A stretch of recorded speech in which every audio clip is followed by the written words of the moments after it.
He'd built rockets to reach the stars, but on this stage, Elon Musk reached for something deeper. In front of thousands, he opened up about Jesus, faith, and a moment that changed everything. Pastor Steven Furtick couldn't hold back tears. What did Elon reveal that shook the entire room? And why is everyone still talking about it? Before we continue this incredible story, let us know where you're watching from. If you enjoy stories like this, subscribe to the channel, because tomorrow we have another inspiring story you won't want to miss. The air backstage was heavy with anticipation. Pastor Steven Furtick paced slowly, his notes in hand, though he wasn't reading them.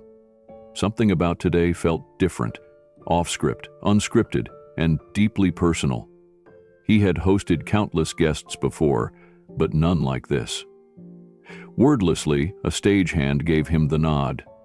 Elon Musk had arrived. No cameras followed him. No handlers, no press. Just Elon, dressed in a plain black shirt and jeans, walking with quiet resolve. He didn't look like the world's most powerful innovator. He looked like a man carrying something heavy in his soul.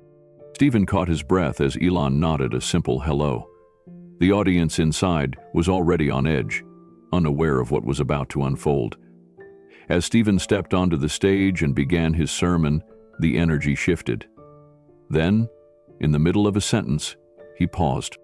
"Ladies and gentlemen," he said, "someone reached out to me recently with something to share, something personal. Please welcome Elon Musk." Gasps erupted, then applause, then silence. Elon stepped into the light and walked to the empty chair beside Steven. No smile, no performance, just presence. He sat, folded his hands, and looked at the floor. Steven turned to him gently and asked, "Why now, Elon?" Elon lifted his eyes and answered, "Because I can't keep silent anymore." Elon sat with his hands resting on his knees, his eyes scanning the silent audience. Then, with a slow breath, he began to speak. "For the last few months," he said, "I've been listening to your sermons in private, Steven. At first, just out of curiosity, but the more I listened, the more something in me started to shift. I've reached a point in my life where the achievements, the companies, the goals, they no longer quiet the questions." Steven leaned in slightly, his expression softening. "I've always believed in logic," Elon continued, "in things that can be built, measured, improved. But I've been asking myself, what happens when those things stop answering the deeper questions about why I'm here, about what it all means?" A hush fell over the crowd. Elon paused, glanced down at his hands, then lifted his eyes again. "Last year," he said slowly, "something happened to me. Not publicly, not during a launch. It was late at night, alone in my house during a blackout. I felt something I can't explain away." Steven didn't speak, just waited. Elon looked up, eyes steady but vulnerable. "I heard a voice, not from outside, but from somewhere I can't explain." Elon shifted in his seat, his voice calm but marked with quiet reflection. "When I was a kid, I didn't feel like I belonged anywhere. I didn't fit into social circles, and I didn't know how to connect the way other kids seemed to. So I built things. I solved problems. Because every time I figured something out, it made the loneliness just a little quieter." He paused for a moment, staring out over the crowd as if remembering a different lifetime. "That habit stayed with me. I built companies, launched rockets, tried to tackle the world's biggest problems. And people clapped. They called me a genius. But inside, something was always missing." The room remained still. "I've spent decades achieving. I kept thinking if I could just solve the next problem, reach the next goal, I'd finally feel whole." His voice dropped lower. "But last year, something broke." He looked down briefly, collecting himself. "It was late at night. I had just wrapped a 12-hour workday. The house was dark. The power had gone out. And for the first time in a long time, everything stopped. No screens, no distractions. His jaw tightened slightly, and in that silence, I felt it all. The weight, the isolation, the fear I'd spent a lifetime outrunning. I sat down on the floor, and for the first time in years, I cried. Steven didn't move. The audience barely breathed. I didn't need more answers, Elon said quietly. I needed to be seen, not as a CEO or innovator, just as a person, a soul. He raised his eyes again, voice steady now. And that night, I was... Elon leaned forward slightly, his voice calm but laced with curiosity. Steven, I've listened to your sermons. You speak with conviction, like someone who knows. But what makes you so sure any of this is real? His eyes searched the pastor's face. God, prayer, Jesus. What if it's all just something we tell ourselves to feel better? Steven didn't flinch. That's a good question, he said simply. And I've asked it myself more than once. But I don't believe because I need comfort. I believe because I've seen love do what logic couldn't. Elon raised an eyebrow. Love? That's your evidence? Steven nodded. When a bitter man forgives, when an addict finds freedom, when someone who's broken still chooses to love again. Those aren't ideas. That's transformation. That's the fingerprint of something greater. Elon sat back, arms crossed. But what about when nothing changes? When pain stays? When prayers go unanswered? His voice was calm, but the undertone was raw.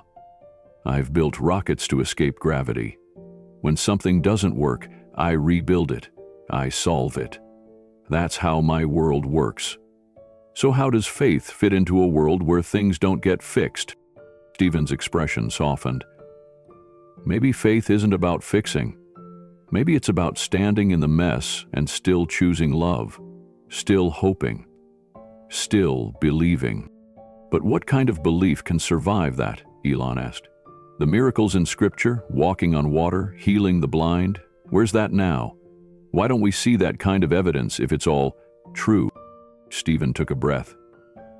Because maybe God's goal isn't to prove himself through spectacle. Maybe it's to invite us to trust him, even when the proof isn't there. Maybe the real miracle is when someone loves through pain, when someone holds on to hope in the dark. Elon's eyes narrowed, not with anger but with honest searching. So faith is just believing in what we can't see? No, Steven said gently. Faith is seeing what can't be seen with eyes. It's hearing something in the silence. It's feeling peace that doesn't make sense. It's knowing you're not alone, even when you are.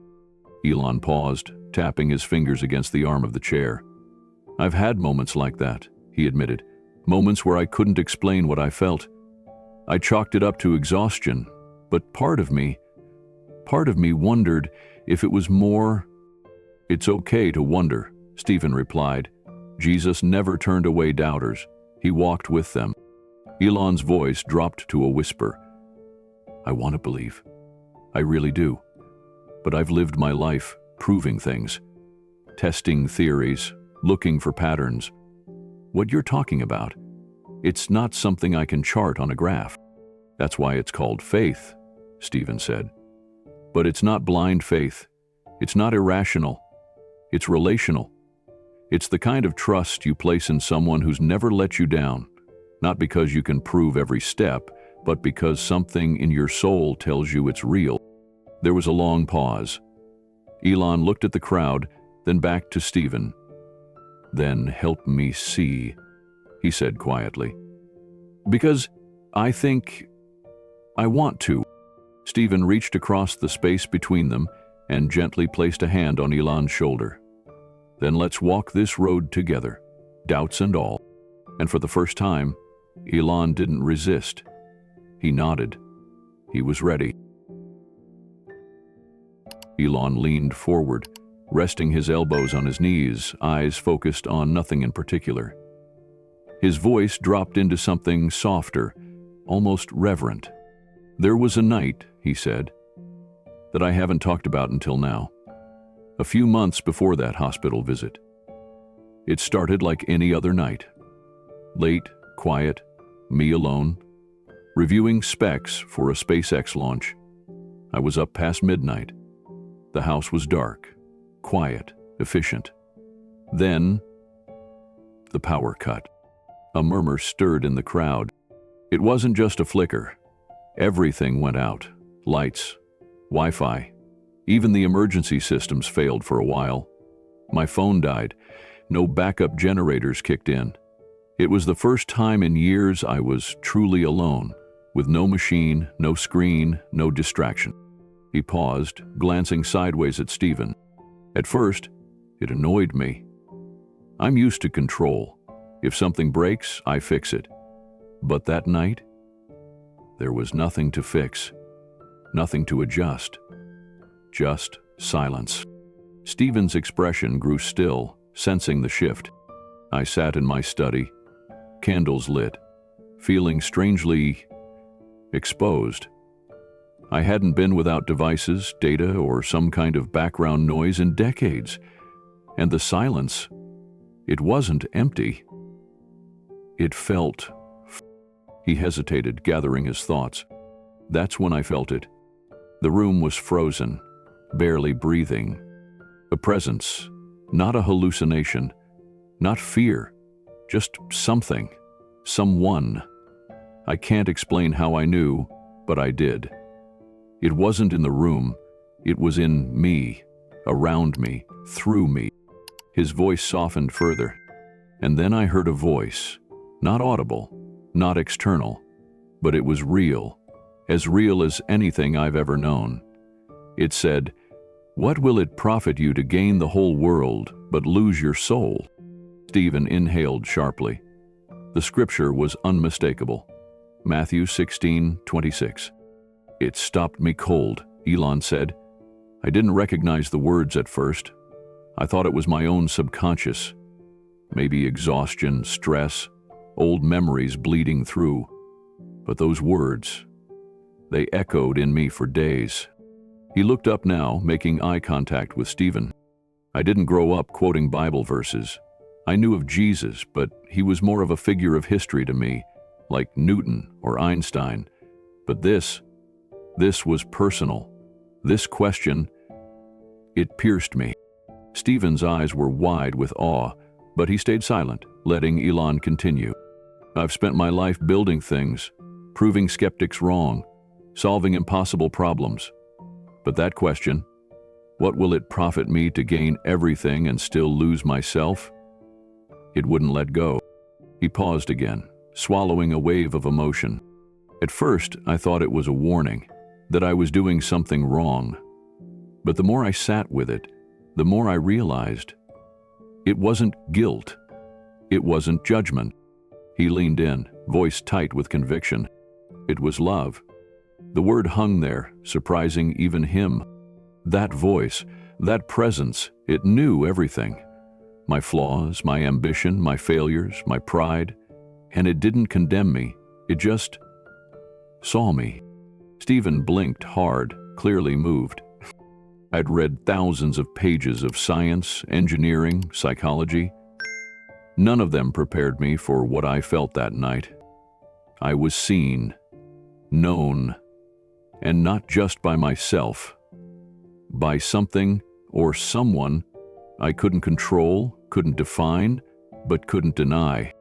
Elon exhaled slowly. There was no data stream, no graph, no interface, just this overwhelming sense that I wasn't alone, that I never had been. Steven finally spoke, voice low. "That scripture you heard? It's from the Gospel of Matthew. Jesus said it. It's not just a question, it's an invitation." Elon nodded. That's what it felt like, an invitation. Not to abandon everything I've worked for, but to finally ask why I've been chasing it. He paused again, then said, You know what shook me the most? That moment didn't demand anything from me. It just offered something. Presence. Acceptance. Love. His voice trembled slightly. I don't know what to call it. God, Christ, Spirit. But it wasn't an idea. It was real. Stephen's eyes shimmered. I've built empires of innovation. But that night, in silence, I encountered something that wanted nothing from me, but gave everything. Elon looked out over the audience, thousands of faces lit by the soft stage glow. I'm not saying I've become religious. I'm saying I've stopped pretending there's nothing more. He folded his hands. I felt seen by someone I've never met. Elon sat in the spotlight, but his eyes were far away, lost in a memory that clearly cut deep. The audience leaned in as he shifted in his seat, voice quieter now. There was a moment, he began, just a few months ago that changed everything for me. I was visiting a children's hospital, no cameras, no press, just a quiet visit. I wanted to give the kids a distraction, maybe sign some stuff, make them smile. But one little girl, she gave me something I'll never forget. His voice wavered. She was about 10 years old, frail, bald from chemotherapy, but she smiled at me like I was a friend, not a billionaire, not a celebrity, just a person. The auditorium was silent. He masked for a picture. Then she said something that stopped me cold. She said, I pray for you every night. Steven furrowed his brow gently, visibly moved. I asked her why. Why would she, a child battling something so brutal, pray for me? And she looked at me, eyes clear as glass, and said, because Jesus tells us to. And I think you must feel lonely sometimes. Elon's voice broke at the edges. She wasn't trying to be profound. She was just honest. He paused. And she was right. I do feel lonely, a lot more than most people would ever guess. The crowd held its breath. That little girl, Elon said, she had every reason to be bitter, to be scared, to give up. But there was this peace about her. Not naive optimism, not denial, real peace. She didn't pretend the pain wasn't there, but she wasn't owned by it. He swallowed hard. I've engineered rockets, cars, neural interfaces, but I couldn't explain what I saw in her. It wasn't technology. It wasn't logic. It wasn't even bravery. It was something deeper, something I didn't have. He let the silence hang, then whispered, she had something I didn't. Peace. Steven blinked back, tears visibly impacted. I asked her what kept her strong. She said, Jesus is with me, so I'm never alone. Elon exhaled slowly, voice barely above a whisper. That sentence, it haunted me, in the best way. I've built my entire life on never needing anyone, on independence, on control. But here was this girl, facing the unknown with more courage than I've ever known, and she was being carried by something I didn't understand. The auditorium was still, hearts heavy with the gravity of Elon's vulnerability. I left the hospital that day feeling undone, he continued. I kept thinking, how could someone so small carry something so vast inside her? I realized I'd spent my whole life reaching for something. Achievement, recognition, legacy. But I'd missed the one thing she had without trying, surrender. He turned to Steven. I've been told that faith is weakness, that believing in something you can't prove is foolish. But if weakness looks like that little girl's peace, then maybe I've misunderstood strength all along. Steven nodded, lips pressed together, too moved to speak. And I realized, Elon said, that there are some things you don't build, some things you don't conquer, some truths you don't program into an algorithm. He leaned back, eyes misty but clear. That child didn't just give me perspective. She gave me a glimpse of something I thought I was too smart, too hardened, too far gone to ever understand. He looked to the audience. I don't have the answers. I still wrestle with questions. But I know this. What that little girl had, I want. Not her illness, not her suffering, but that peace, that unshakable presence she carried, like light in the dark. He paused one last time. I've engineered many things, but she showed me something I couldn't replicate. She showed me faith. She meant something I didn't. Peace. Elon stood now, slowly, as if the weight of what he was about to say demanded more than a seated posture. The auditorium was still, not out of formality, but reverence. Every soul in the room leaned forward, not in posture, but in spirit. I've spent most of my life believing that the future was something you build with your hands, he said, his voice steady and clear. That with enough data, enough creativity, and enough grit, you could shape the world however you wanted. And in many ways, that's true. But lately, I've been asking a deeper question. Not how to build the future, but why. He looked directly into the crowd, scanning the sea of eyes and hearts, waiting to hear more. I started reading Jesus' teachings, not as a theologian, not as a believer, but as a curious mind trying to make sense of the world. And I was struck, deeply struck, by how radical his words are. Not just nice, moral ideas, revolutionary truths. He didn't say, love your neighbor when it's convenient. He said, love them as yourself. He didn't say, success is wrong, but he warned what happens when it becomes your God. A few heads nodded slowly in the crowd, tears already beginning to form. Helen talked about humility, not as weakness, but as power. He didn't build armies or empires. He healed the broken, touched the untouchable, spoke to the ignored. He didn't avoid the outcasts. He made them family. Elon took a slow breath, then continued. What if we've misunderstood the entire purpose of progress? What if technology isn't about control, but about care? What if invention isn't about achievement, but service? He paused. The room was absolutely silent. I know this might sound strange coming from me. I've built rockets, AI, global platforms. But the more I studied Jesus, the more I realized that innovation without compassion is just noise. Breakthroughs without love, they leave people behind. Steven Furtick looked on from his chair, visibly moved, his hands clasped tightly in front of him. There's a part of me, Elon said, that's always wanted to fix the world. I think many of us feel that way. But Jesus didn't talk about fixing systems. He talked about healing people, one life at a time, one act of love at a time. He stepped forward again. What if our metrics changed? What if the success of an invention wasn't based on profit or market share, but on how many people it served with dignity?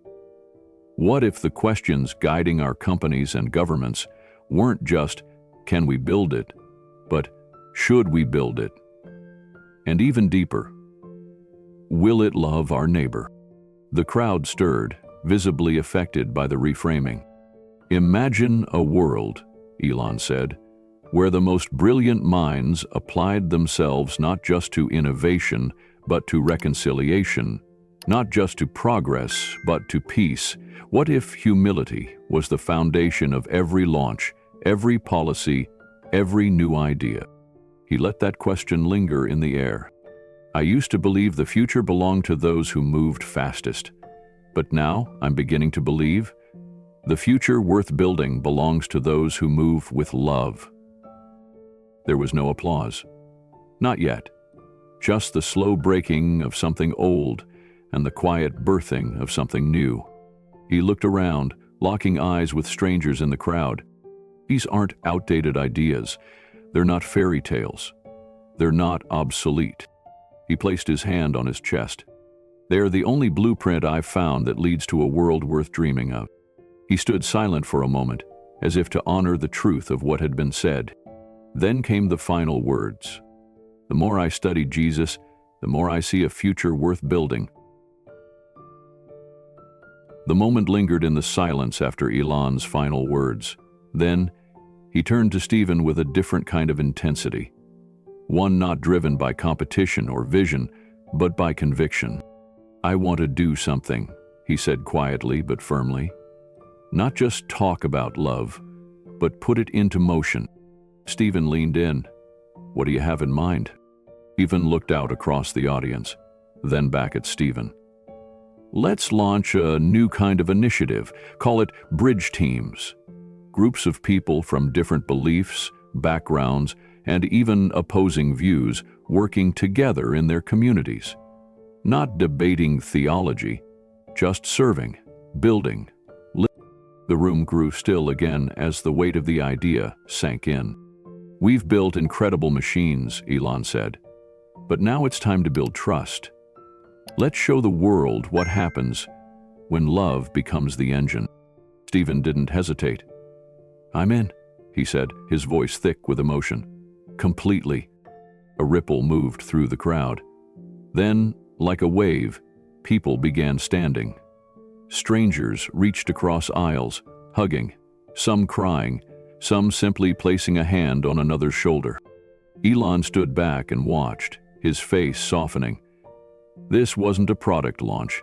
It was something far greater. He raised the mic one last time. "Not just technology," he said, "but love in motion." That night, after the crowd had gone home and the lights had dimmed, Elon walked into his son's room. X was already tucked beneath the blankets, his favorite book by his side. "Dad?" he asked softly as Elon sat on the edge of the bed. "Do you believe in Jesus now?" Elon paused for a moment, then ran a hand gently through his son's hair. His voice was quiet. "I believe in the love that little girl showed me. I believe in the peace I felt that night in the dark. I believe. I'm still learning." X nodded, not needing more. "That's okay," he whispered. "I think he knows." Elon smiled faintly, leaning down to kiss his forehead. In the stillness of that moment, something settled. Not an answer, but a direction. Sometimes, the most inspiring story isn't the one that changes the world, but the one that changes the heart. And maybe, just maybe, that's where the world begins to change too. If this message touched you, subscribe now and share it. Someone out there is still searching. Someone needs to hear this today. And who knows, maybe your story will be the one that finally helps them find peace.